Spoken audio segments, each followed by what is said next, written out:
The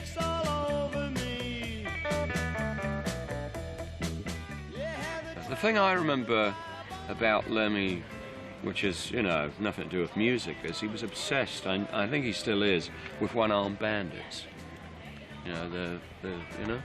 And I can remember Dingwalls, a little club in London, very, very popular by the canal. I think that's probably the first time I ever met him. You walked into Dingwalls, and just inside the door was the one-armed bandit, and without fail, he would be on that. And sometimes all night, you know. I don't know if he ever won, but God, he would play that thing for hours. He loved it. I've never seen anybody love those things so much. They should bring out a motorhead one-armed bandit, you know, and if you get 3 Lemmys, you win the jackpot, you know. Shaking all over.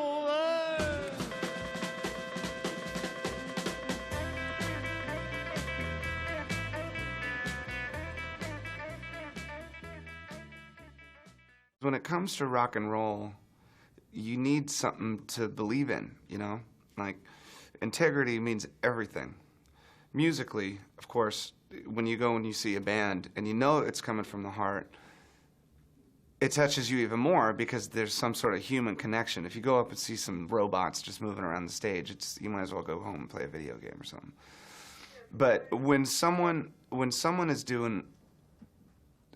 playing rock and roll from the heart and they really walk it like they talk it, you pay more attention because it makes you feel like a human being in a way. Like, to connect to someone, someone doing something really honest or really true, it's important. And so, to me more than any other rock musician, I consider Lemmy a legend, you know.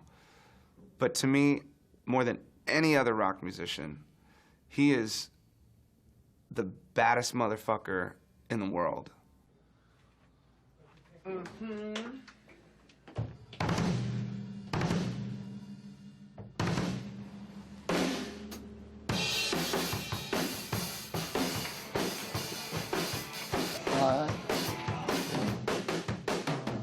You know, it'd be kind of cool if I could get one of those lyric sheets. When it gets to the instrumentals, there's 2 12 bars in a row. Okay. So Dave, let's just check the levels here for a moment with Lemmy, make sure that he can hear himself.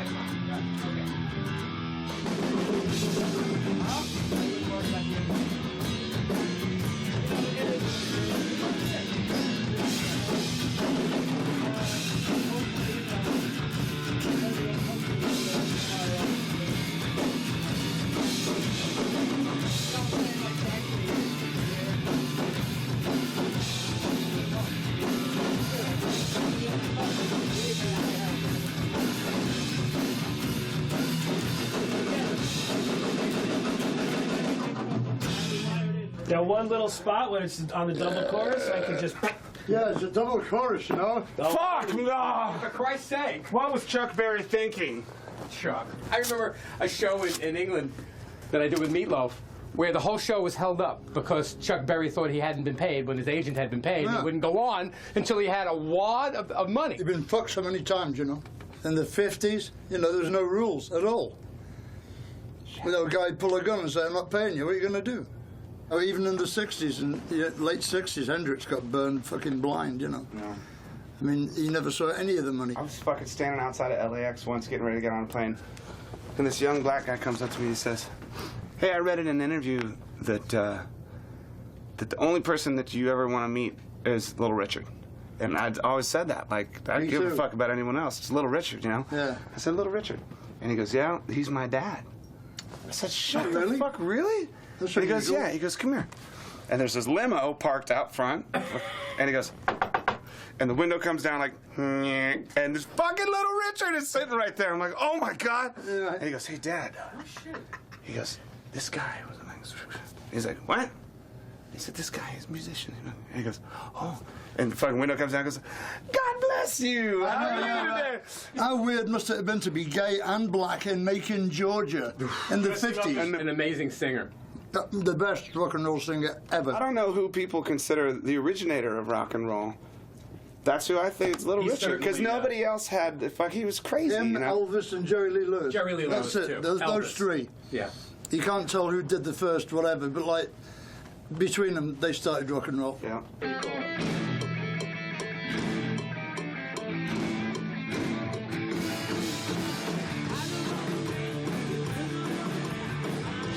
When you meet the originals, you realize like, oh, they're, you know, of course they're troubadours or renegades. They're fucking freaks. Yeah, they've been renegades all their lives, you know. Yeah. They don't know how to do nothing else but be a renegade. Right. So that's where you got all of the music that was different than anything else, like Little Richard, fucking a gay black dude in Macon, Georgia in the 50s. What was he going to do? There was nothing he could do but play rock and He's not roll. going to be a boxer, is he? Probably not. People say, don't you like Prince back in the 70s, you know, 80s? I said, no, I've seen Jimi Hendrix. Well, he comes on with scarves all over him with the Stratocaster, you know, are you kidding? I used to score for Mitch. I used to score dope for him. And I used to score acid for Hendrix. He was a very fair man, you know. I'd give him 10 trips and he'd give me 3 and take 7. Very generous. You know, but you had to take him then on the spotlight. He would take 7. Yeah. Well, see, the thing is with acid, see, they say it doesn't work 2 days in a row, but we found out if you double the dose, it does. It does.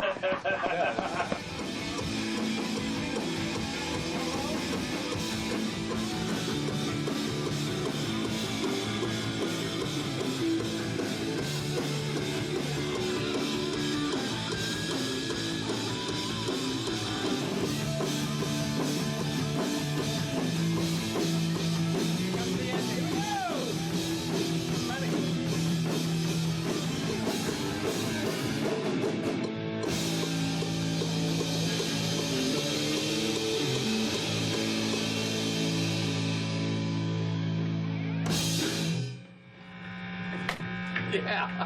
Yeah. See, buddy. When are you back? Are you here for good now? Yeah, I'm not going away for a while. I'll call you when I get back. Yeah, I do. Let's go have a drink. I haven't been to the Rainbow in ages. I had this fight going on with the fucking Darkness, this band, right? Oh, that's why I fucking called you, because I was sitting there. We went to the show, and the show was fun, you know. So we went up to the Rainbow, and we're sitting there, and the singer, I'm sitting at a table talking to the singer, and he says, hey, you recorded a song with Lemmy, right? I said, yeah.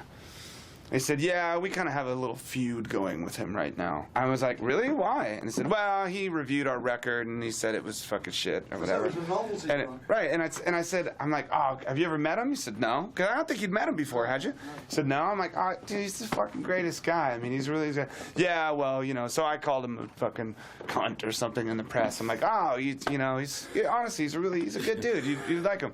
And then I said, I'm going to go take a piss. And I fucking got my cell phone. I'm like, Lem, what are you doing? Come on up for a drink. So I got that all the Darkness to send down. He sees you coming. It was just like, oh, fuck me, no. And then Lemmy sat down, and at first I'm like, hey, Lem, what's going on? He's like, you know, just I wanted to go down to the Darkness gig, but they banned me from the show. And I said, oh, have you met Justin, the singer? Well, I talked to him for about, what, half an hour that night? Yeah. And he didn't change my opinion one bit.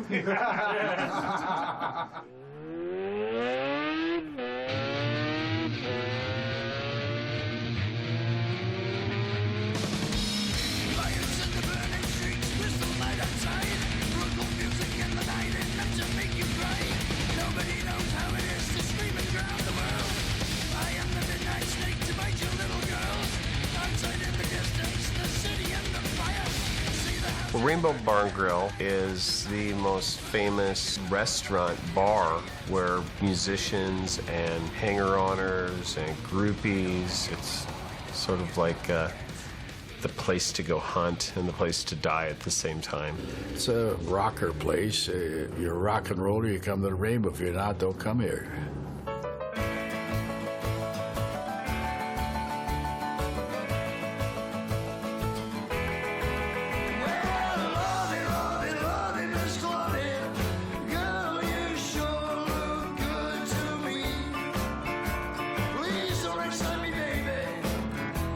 In the 90s, for me anyway, Lemmy became synonymous with the Rainbow because anytime you would go there, there he is playing the trivia machine, and it literally became a joke. Like, let's go to the Rainbow and have a drink and say hi to Lemmy, like jokingly, and Lemmy's there. You get so many tourists that come in, especially in the summertime. You know, right? Is Lemmy hang here? Is Lemmy here? If he's not here, he's on tour. He's got to be one of two places, the Rainbow or on tour. Just give Lemmy that game, a Jack and Coke, and a cigarette, and he's there forever. When people come in here and they'll go on the game and they'll go, it says Lemmy up there. And I'm like, yeah, that's Lemmy from Motorhead. No, you can't believe it. This is like in the middle of the afternoon. Then all of a sudden, here's Lemmy sitting down at the bar. I've seen everything from like chicks like welling up to the frat guy. Oh my God! It's the best when they start crying though. It's just so cute. Anyone that wants a picture, he'll take one. You know, anybody that wants to talk to him, he'll talk to him.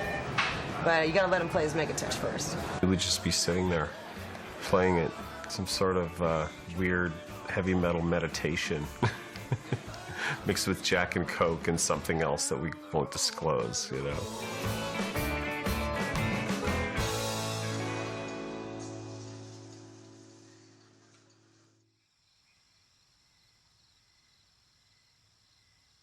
I was a house painter for about 3 weeks, working for this old gay guy called Mr. Brownsword. How's that? It's true too. Mr. fucking Brownsword. It doesn't come any better than that. Monty Python couldn't do better than that. Luckily, he fancied my mate, not me, so I got to paint the upstairs while he was attacking Colin downstairs, you know. It's funny as shit. I worked at the riding stables in the summer. I worked on the fair in the summer when the fair came round. What else did I do? I worked in a factory for a while, but that was fucking terrible. I grew my hair till they fired me. We had the beach and the sea and the horses, you know, so it was great. I had a pretty good childhood, you know, I ain't complaining. Said they fucking ruined it and put the school in there, you know. I'd heard before that Lemmy went to school here, but I'd heard a load of rumours about it first, and then I went and checked on the internet and found out it was true. I heard Lemmy got expelled from this school. For what reason? Apparently he was playing his guitar down the tannoy, but I'm not sure if that's true or not. I don't even know if he wanted to be a rock star or anything. I think it just came naturally, because that's how he seems. He just seems like pure rock. If you like to gamble, I tell you I'm your man. You win some, lose some, it's all the same to me. The ace of spades, the ace of spades, the ace of spades, the ace of spades.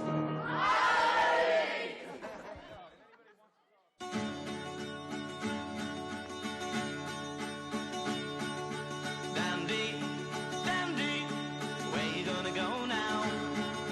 Who you gonna run to? All your little life, you're chasing all the girls. I saw the Vickers at the Oasis in Manchester, and I thought they were excellent, so I went and asked for a job with them, you know. Chatting up the ladies, tickling the fancy, pouring out your charms to me. We'd be on with the Kinks, the Who, the Hollies. We played at South Pier, Blackpool with the Who, and all the audience were chanting, "We want the Vickers," and Roger Daltrey didn't like that. They were a damn good band, and compare very favorably with any of the bands that I had were, you know, bigger hits, like the Who and the Kinks and Manfred Mann and all those people. At the time, they were about as big in the north as the Kinks were in the south, like, you know.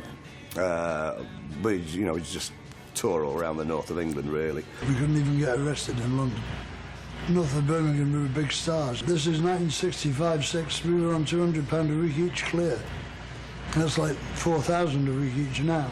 And we all had Jags, and we had a speedboat, for Christ's sake. We used to go water skiing on Windermere. It was rock and roll with a bit of thump, very aggressive.